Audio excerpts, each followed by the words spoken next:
नमस्कार दोस्तों, मेरे YouTube चैनल की ओर से सबसे पहले आप लोगों को गणतंत्र दिवस की हार्दिक शुभकामनाएं। गणतंत्र दिवस के उत्सव में जाने से पूर्व हमने कहा आप लोगों के लिए वीडियो बना दिया जाए और उसके पश्चात फिर हम लोग जाते हैं।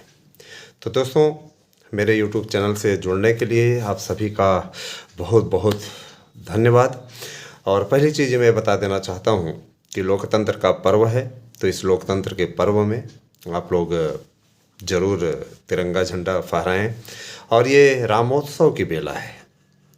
जाहिर सी बात है कि रामोत्सव इसलिए क्योंकि अभी 22 तारीख को ही, इसी महीने में 22 तारीख को आपको मालूम होगा कि श्री राम जन्मभूमि की प्राण प्रतिष्ठा हुई, मूर्ति स्थापित हुई श्री राम लला की। 500 वर्षों की प्रतीक्षा पूर्ण हुई। निश्चित रूप से कहते नहीं कि समय अवश्य लग जाता है, लेकिन बाद में धर्म की ही जीत होती है, सत्य की ही जीत होती है, और यही हुआ। तो ये बहुत ही अच्छी बात है। दोस्तों, हमारे दोनों YouTube चैनलों से जुड़िए, तो साथ ही साथ आप हमारे YouTube चैनल शुभ न्यूज़ से भी जुड़िए। आप लोगों के लिए बेहतरीन और बेस्ट खबरों का सिलसिला सब पे जारी रहेगा। मैं आप लोगों से यह भी कहना चाहूँगा कि TGT PGT प्रवक्ता LT इन सभी भर्तियों के लिए रास्ता साफ हो चुका है। जाहिर सी बात है कि कल की अपडेट मैं थोड़ा सा देना चाहूँगा। कल मैं थोड़ा व्यस्त रहने के कारण से आप लोगों के बीच में तीसरी वीडियो लेकर नहीं आ पाया, कतिपय कारणों से। तो मैं इस पर आप लोगों को बताना चाहूँगा, जानकारी देना चाहूँगा। सुनिएगा इसको ध्यान से। मित्रों, जैसा कि आपको विदित है कि तुषार मेहता जो कि सॉलिसिटर जनरल हैं, इस समय के महाधिवक्ता हमारे देश के, उन्होंने हलफनामा बनवा लिया है। और जाहिर सी बात है 26 जनवरी है, तो कल की तारीख में वो हलफनामा दाखिल होगा। या हो सकता है कल भी ना दाखिल हो पाए, लेकिन सोमवार को 100% दाखिल हो जाएगा। और चूँकि ये उसी दिशा में बढ़ रहे हैं, धीरे धीरे करके उसी दिशा में बढ़ रहे हैं, है ना, जिससे आप लोगों को रिलीफ मिल जाए, है ना। क्योंकि ये दशा और ये दिशा तय करेगी कि आगे अब होना क्या है ना। और इसके लिए लगातार सतत प्रयास की आवश्यकता है। और जब तक ये प्रयास नहीं होगा तब तक कुछ होगा भी नहीं, याद रखिएगा। इस प्रयास की इसलिए भी आवश्यकता है क्योंकि ये लोकतंत्र का पर्व है, और लोकतंत्र में सबको ऐसे अवसर की प्रतीक्षा रहती है। B.Ed डिग्री धारक किसी भी प्रकार से दोषी नहीं कहे जा सकते, क्योंकि सरकार ने ही अवसर दिया। 5 साल बाद वो अयोग्य घोषित हो गए, ये कहीं का न्याय नहीं है। हम सर्वोच्च न्यायालय का सम्मान करते हैं। सर्वोच्च न्यायालय के फैसले पर कोई उंगली नहीं उठा सकता है। सर्वोच्च न्यायालय नियमों के अनुसार कार्रवाई करता है, नियमों के अनुसार उन्होंने कार्रवाई की है, ठीक है। लेकिन ज़रूरी है कि अब इस पर कोई ठोस कदम उठाया जाए। तो इसके लिए NCT ने अब बहुत सही मानक बनाया है, और इसमें हलफनामा जो दाखिल करने जा रहे हैं सॉलिसिटर जनरल, उनके अनुसार B.Ed को सम्मिलित होने से कोई नहीं रोक सकता। कुछ लोग कहेंगे B.Ed तो बाहर हो गया, कई फैसले भी आ गए, बिहार में भी ये नहीं हुआ, यहाँ भी ऐसे नहीं हुआ, MP में भी ऐसे नहीं हुआ। तो मैं ये ज़रूर कहना चाहूँगा कि आप लोग सच सच बताइएगा, अपने थोड़ा सा मन लगा करके, कि क्या NCT ने कोई गाइडलाइन जारी की बाहर करने के लिए? ये कहा कि B.Ed अब पात्र नहीं है? नहीं ना। तो इस प्रकार की बातें सिर्फ वही लोग कह सकते हैं जो आपको बरगला रहे हैं, जो आपको बेवकूफ़ बना रहे हैं लगातार, कि B.Ed बाहर हो गया, अब B.Ed का कोई स्कोप नहीं है, प्राइमरी में कोई मतलब नहीं है ना। तो इस प्रकार की बातें उनको बोलने दीजिए, आप अपना काम करिए, आप, है ना, एकदम निश्चिंत होकर के इंतज़ार करिए। वेट एंड वॉच की स्थिति आप लोगों के लिए है। वेट एंड वॉच, केवल इंतज़ार ही आपके लिए, इंतज़ार का फल मीठा होता है। इस बात को आप लोग अच्छी तरीके से जानते रहिए। और मैं ये भी कहना चाहूँगा दोस्तों कि TGT PGT प्रवक्ता इन सभी भर्तियों के लिए आप लोग तैयारी अच्छी तरीके से कीजिए, क्योंकि अब कैलेंडर जैसे ही आएगा, समझ लीजिए कि अवसरों की लाइन लग जाएगी। भर्तियों के लिए आपको भर्तियाँ मांगनी नहीं पड़ेंगी। एक बुलंद हौसले के साथ, एक बुलंद आवाज़ के साथ आप चाहें तो अपने विचारों को आराम से रख सकते हैं और नौकरी ले सकते हैं। इंटरव्यू भी होगा ना, तो उसमें आप को विचारों को रखना पड़ेगा। आप अच्छा विचार रख पाएंगे तो जाहिर सी बात है कि आप लोगों को नौकरी मिलेगी, और अपने विचारों को नहीं रख पाएंगे, कुछ नौकरी जो है इंटरव्यू बेस पर भी होंगी। अब देखिए, जैसे चपरासियों की भर्ती है, बहुत दिनों से इंटर कॉलेजों में चपरासियों की भर्ती नहीं है, पता लगा स्टूडेंट से ही लोग काम करा लेते, जाओ पानी लेके आओ, है ना, इस प्रकार की चीज़ें। तो अपने आप में ये हास्यास्पद स्थिति हो जाती थी।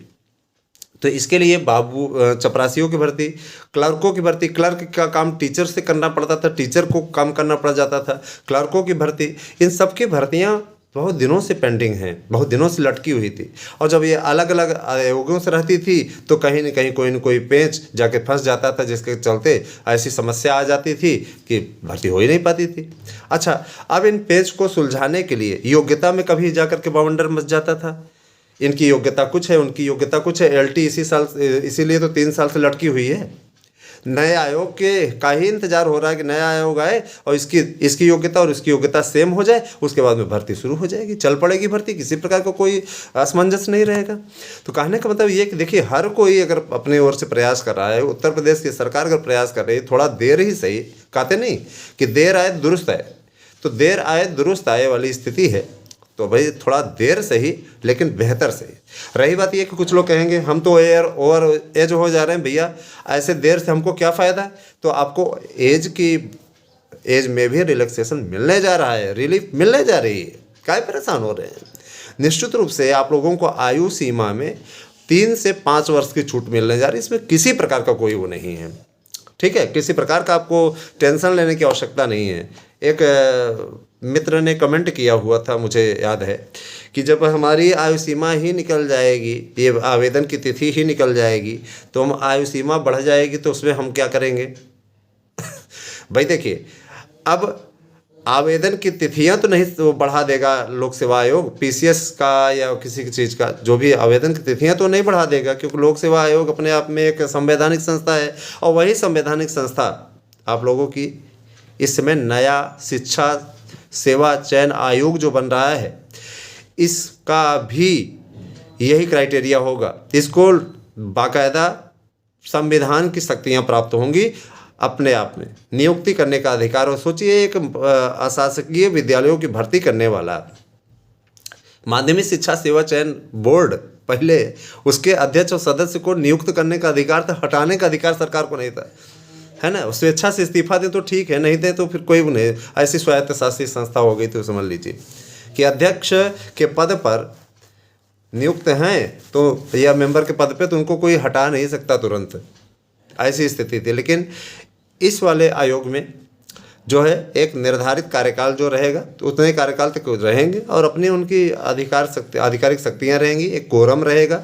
जाहिर सी बात है कि 12 मेंबर और एक अध्यक्ष सहित कुल 13 की कमेटी होगी, 12 सदस्य हैं, तो जाहिर सी बात है एक अच्छा कार्य होगा। प्राइमरी की भर्तियां समय पे आएंगी, TGT PGT की भर्तियां समय पे आएंगी, TGT का क्राइटेरिया भी बदल गया है। तो देखिए, सब समय के अनुसार परिवर्तन सृष्टि का नियम है, ये आप लोग अच्छे तरीके से जानते हैं, तो परिवर्तन होगा ज़रूर। और देखिए, जो भी लोग है ना, आज हमने सोचा कि आज थोड़ा वकील के ड्रेस में आप लोगों के बीच में आए, तो मैं ये ज़रूर कहना चाहूँगा, है ना। अब मैं वकालत करने तो जा नहीं रहा हूँ कि यहाँ पे सफ़ेद वाला लटकाऊँ, तो मैंने कहा कि थोड़ा सा मैं ये ज़रूर कहना चाहूँगा दोस्तों कि LT TGT PGT इसके अलावा प्राइमरी, इन सभी के लिए जो हमारी याचिकाएं पड़ी हुई हैं, ये रिलीफ की ओर बढ़ रही हैं। लेकिन मुझे इस बात का दुख है कि हमारे ऐसे कुछ याची बंधु हैं जो सहायता नहीं कर रहे हैं, इसमें साथ नहीं आ पा रहे हैं। और यकीन मानिए, जिस दिन उनका नाम लिस्ट से बाहर रहेगा और चयनित होने के पश्चात भी उनसे सीधे कह दिया जाएगा, भैया ऐसी बात है, बाकी आप अपना, है ना, जो भी हो रहा है, वकील साहब आपका रिटर्न कर रहे हैं और आप जाइए मलाई खाइए, मज़े लीजिए, है ना। और रही बात ये कि देखिए, आज के समय में मैं एक चीज़ बता देना चाहता हूँ, वकील किसी का पैसा लेते हैं तो वकील पैसा किसी का वापस नहीं करते हैं। वकील जो है, वकील इसीलिए कहने सब पे उंगली नहीं उठा रहे हैं, मतलब ये बता रहे हैं वकील पैसा किसी का खा जाते हैं तो किसी का देते नहीं हैं। लेकिन जो अच्छे वकील होते हैं वो आपको न्याय दिला करके मानते हैं, समझ रहे हैं ना। हाँ, न्याय दिला के मानते हैं। तो निश्चित रूप से अगर न्याय की एक व्यवस्था आपको बनानी है और आपको ये लगता है कि आपको जीत हासिल हो सकती है, तो कृपया आप लोग सहयोग करें। सहयोग बहुत आवश्यक है, और नहीं सहयोग करते हैं तो उसके लिए आप स्वतः जिम्मेदार होंगे, याद रखिएगा। हाँ, ये चीज़ है। और चूँकि आप हमारे यूट्यूब चैनल से जुड़े हुए हैं, तो ये हमारा धर्म बनता है कि आपको पथभ्रष्ट होने से हम बचाएं।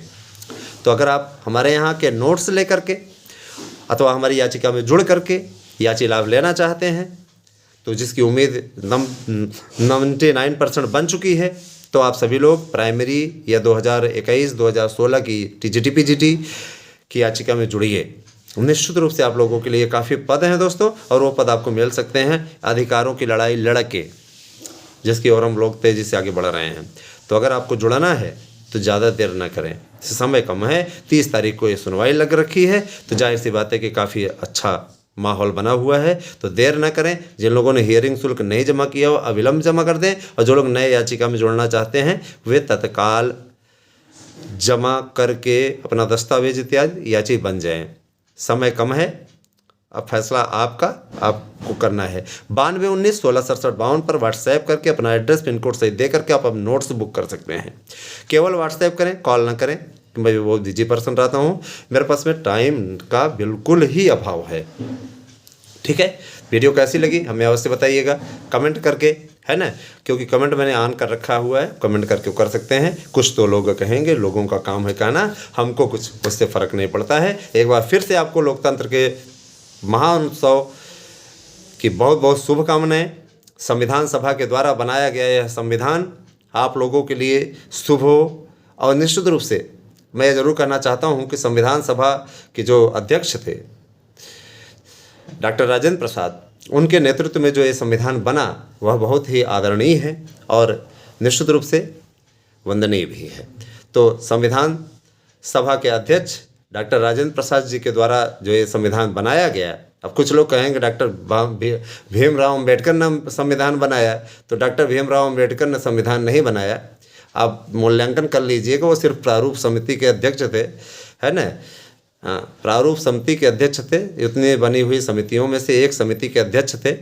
जाहिर सी बात है संविधान के शिल्पकारों में उनका महान योगदान था, उसमें कोई दो राय नहीं है, लेकिन संविधान निर्माता वो नहीं थे, इसमें कोई दो राय नहीं है। आप गूगल पर सर्च करके देख लीजिए, राजनीतिक स्टंट है, लोग स्टंट खेलते हैं और तमाम प्रकार की बातें करते हैं, है ना। व्यक्तिगत रूप से हम लोग भी सब लोग सम्मान करते हैं, लेकिन इसका मतलब ये ना आपको गलत तथ्यों से बचना चाहिए। अब जैसे बहुत से लोग ऐसे होते हैं जो ये कहते हैं कि श्री कृष्ण भगवान के बारे में ही बोल देते हैं। आपको मालूम है कि वो क्षत्रिय कुल में उत्पन्न हुए थे, यदुवंशी थे, क्षत्रिय वंश की एक शाखा थी। तो ये सारी चीज़ें हैं, आप स्वयं सोचिए। लेकिन अब ये है कि उनके उपासक मानते हैं सारी चीज़।